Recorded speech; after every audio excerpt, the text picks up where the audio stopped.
Hey everybody, it's Book of Catherine. I hope I am finding you well. It is 4 o'clock on July, 4 o'clock Eastern time, here in the Eastern United States. And it is 4 p.m. my time. It is July 13th, 2023. And I wanted to go over windy.com with you and the things that I found today. So, as you'll notice, North America is actually pretty calm. It says down here at the very bottom, it shows you in knots the speeds. So unless it gets into the dark purple, I hate it when the top and the bottom of a chart look the exact same color, but that's the way this is. So if you're looking for red or purple, those are the higher wind speeds. And as you notice, North America compared to the rest of the world is actually pretty calm. So this is where the action is happening down here in Antarctica.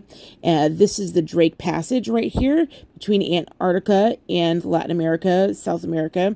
And as you can see to the west of it is some pretty serious activity. It's not the only place in the world. I'll show you that if you travel through the other places, as I suspected. This is near Tonga.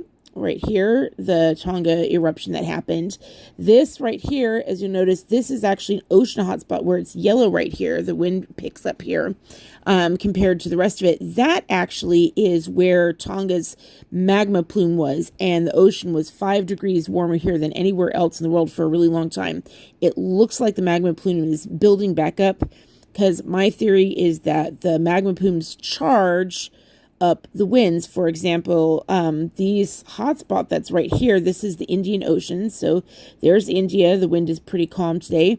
And it looks like it's building up here, going towards the Persian Gulf.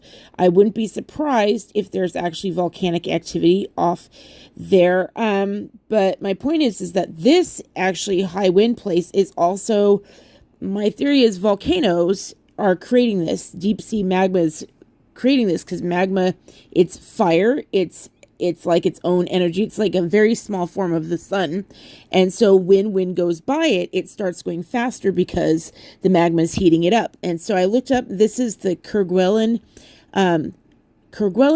dash Heard, like Amber Heard, Heard. That's the plateau. It's 1,400 miles wide. It belongs actually to Antarctica here. And it is it's a volcano hotspot. It's the Kerguelen hotspot. And as you see, there are high winds over it. The winds are much, much higher here.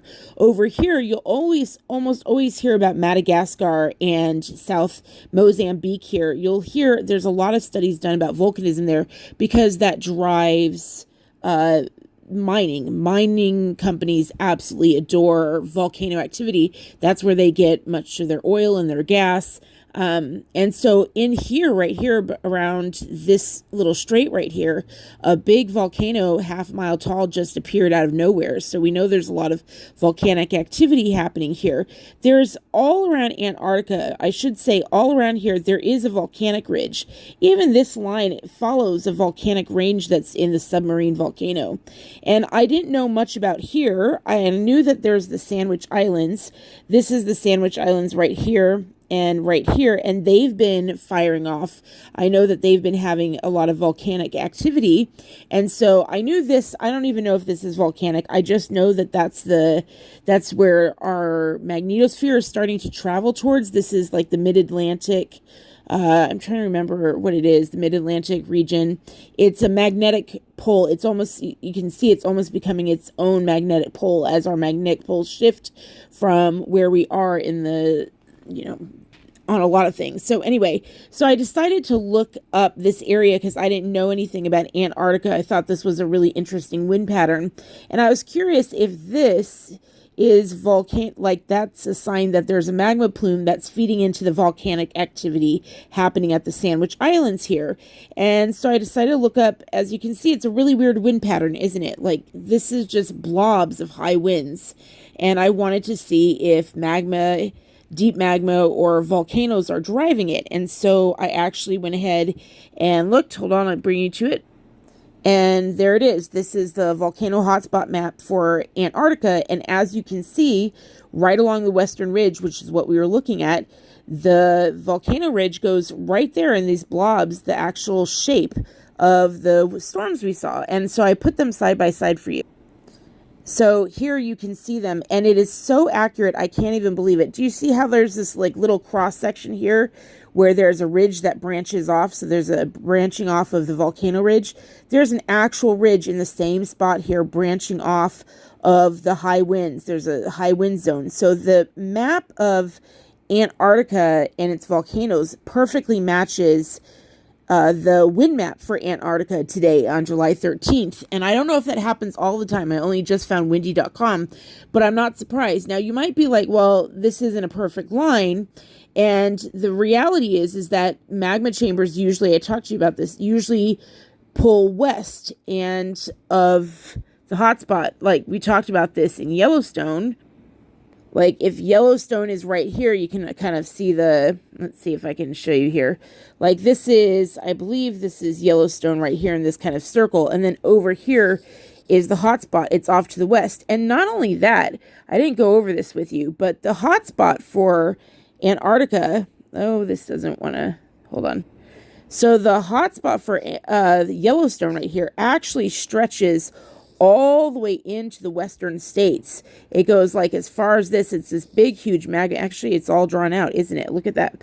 So you can almost exactly see where the magma chamber is because there's a big weather system over it. The winds are being driven by it. And then this is where the crater is of the Yellowstone supervolcano. And it's a supervolcano, which is why it's such a large magma plume. And so I just had a feeling that we were seeing the same thing down in Antarctica.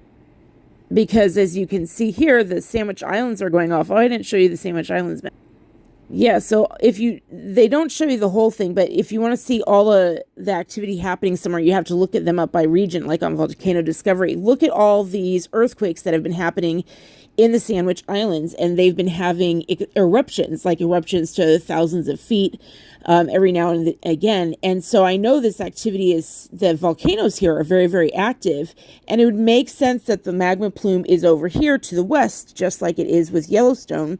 And that's why I think that this is that plume that right there, because they're off, the Sandwich Islands are they're off here, they're off screen.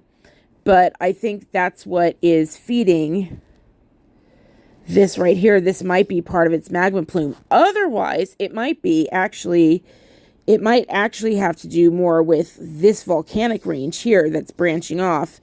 Look at this. You can clearly see their plumes here. So this might be feeding another volcano that I don't know about, or it's feeding this volcano.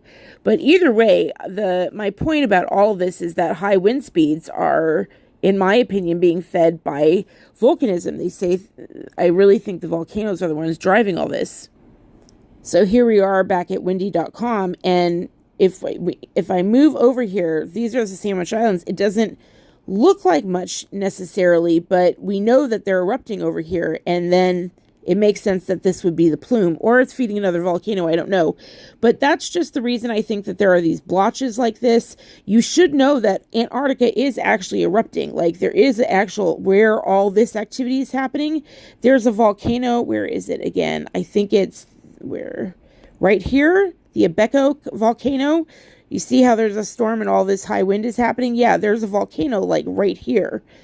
And so that's part of the reason. Maybe it's this circle right here. This might be the actual volcano, which is why the wind speeds, as you can see, that means it's on the higher wind speed down here.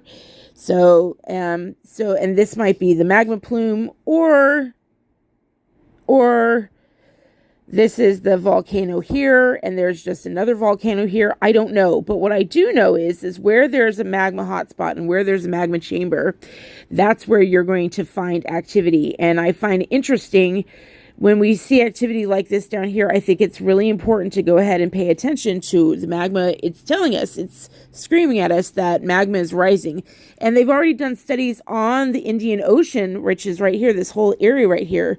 They've done studies on the asthenosphere here because it's so liquid. It's become more than plastic. It's basically flowing. We know, if you've been watching Dutch Stints, we know that this plate here, like the Indonesian plate and this Indian plate, that they've been shifting west. When a big sun flare hits and we get slammed, it's very weak right here, we get bammed, and then these plates have actually been shifting left. and they don't report on it or whatever. It's very important to know that you cannot stop climate change. This is coming whether you want it to not. They always say like, oh, the activities you do or the bills that you pass, that it can do something about it, and that's not the case. The only thing you can do about it is head on over to the new Earth, because this Earth is very clearly heating up from the sun's charging us, the where we are in the galactic current sheet is charging us, so our Earth is expanding and the lava is rising and our crust is becoming more and more plastic, which is why, in my opinion, when Etna, there's a reason that, look at this, we know that Iceland is erupting, and look at that, it's not even, look at how little magma there is, but we know that it's erupting right here, right now, like over here near Reykjavik. We know that there's volcanic eruption happening. And so this is where the plume is. We know that this is where their magma plume is. And over here, it's a giant magma plume that actually feeds into Greenland as well. And I think that we should, this Greenland shares a magma plume with Iceland. They all have the same plume. And so rising magma is why Greenland is actually melting. And we know that from the studies, from numerous studies now, they know for sure. So I'm just saying that, start considering magma plumes. I thought it was interesting that when 6 hours before Iceland erupted, that we had an eruption right over here in Italy. I think our magma plumes are much, much closer. Interesting winds over here in Italy. Very fascinating. So anyway, so Etna erupted. And there it is. You can tell where Etna is because there's this change in the weather right here. You can tell where it's happening. So anyway, I just wanted to bring that up and ask people to start looking at it so that you're more aware. Love you guys. Bye.